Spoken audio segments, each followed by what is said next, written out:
तुम्हाला काय वाटतं, तुमचा फोन IP68 69 सर्टिफिकेशन आहे म्हणून तुम्ही किती वेळा त्याला पाण्यात टाकाल आणि वापरत राहाल, आणि जर का पाण्यामुळे खराब झाला तर तुम्ही सर्व्हिस सेंटर मध्ये जाल आणि तुम्हाला त्याची वॉरंटी मिळेल?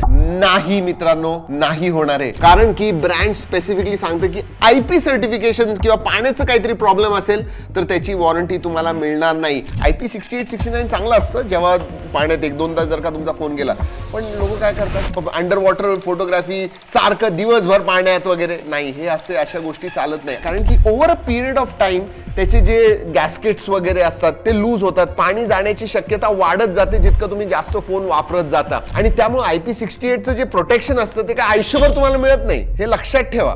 आणि हे मी का सांगतोय तुम्हाला, कारण की बघा आजकाल IP68 वगैरे 20-25 हजारच्या फोन मध्ये सोडायला लागले, सगळ्यावरती यायला लागलेत, आणि त्यामुळे लोक कसेही वापरायला लागलेत. प्लीज तसं करू नका. आणि असं कोणी करणार असेल त्याला हे फॉरवर्ड करा आणि सांगा IP68 प्रोटेक्शन वगैरे चांगलं आहे, पण प्लीज हलगर्जीपणाने वापरू नका त्याला.